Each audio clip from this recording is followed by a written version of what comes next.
আসসালামু আলাইকুম রহমতুল্লাহি আবরাকাতু। আপনাদের সকলকে স্বাগত জানাচ্ছি নতুন আরও একটা ভিডিওতে। আজকের ভিডিওটির মূল টপিক হচ্ছে, আপনারা সকলেই জানেন যে বাংলাদেশের বর্তমান পরিস্থিতি কিন্তু খুবই খারাপ।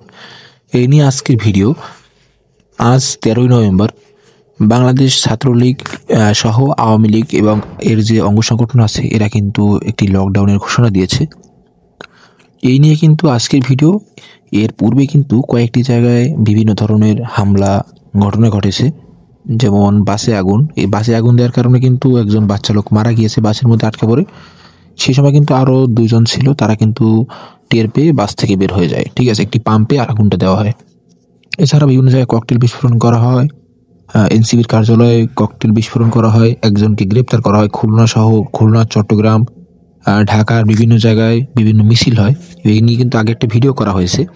যাই হোক, আজকে ভিডিও হচ্ছে মূলত ঢাকা বিশ্ববিদ্যালয় কিন্তু তালা দিয়েছিল ছাত্রলীগ। ঠিক আছে, 5টি স্থাপনায় ছাত্রলীগ তালা দিয়েছিল। এ নিয়ে আজকের ভিডিও। পূর্বে একটি ভিডিও বানিয়েছিলাম। যাই হোক, এ নিয়ে আর কি আজকে ভিডিও। 13ই নভেম্বর ঢাকা মানে রাজধানী, বাংলাদেশের যে রাজধানী ঢাকায় লকডাউন কর্মসূচি ঘোষণা দিয়েছে নিষিদ্ধ ঘোষিত সংগঠন ছাত্রলীগ সহ আওয়ামী লীগের অঙ্গ সংগঠনগুলো। এই লকডাউন সফল করতে 8 থেকে 12 নভেম্বর পর্যন্ত কিন্তু সহিংস কার্যক্রম অব্যাহত রেখেছে এই দলের নেতাকর্মীরা। এরই অংশ হিসাবে ঢাকা বিশ্ববিদ্যালয়ে 5টি স্থাপনার যে মূল ফটকে তালা ঝুলিয়েছে বাংলাদেশ ছাত্রলীগের নেতাকর্মীরা। মানে বাংলাদেশ ছাত্রলীগের যে নেতাকর্মীরা আছে তারা কিন্তু মূল যে স্থাপনার যে গেট, সেই গেটে কিন্তু তারা তালা লাগিয়েছে।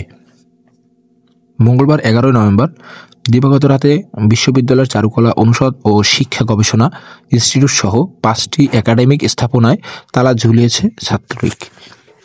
ঠিক আছে, এ সংক্রান্ত একটি পোস্ট করে কিন্তু ছাত্রলীগের যে সভাপতি মাজহারুল কবির সায়ন।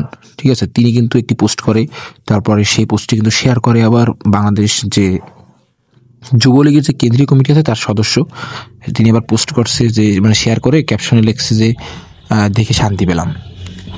ঠিক আছে, যাই হোক, তার মানে কি খেলা লেগে গেল কিনা আল্লাহই ভালো জানে। এর পরবর্তী কিন্তু তালা কিন্তু ভাঙা হয় সকালবেলা। যাই হোক, এই ছিল আর কি এখন পর্যন্ত আপডেট। পরবর্তী আপডেট অবশ্যই আমার চ্যানেলটি সাবস্ক্রাইব করবেন। সকলকে ধন্যবাদ। আসসালামু আলাইকুম রহমতুল্লাহি আবরাকাতুহু।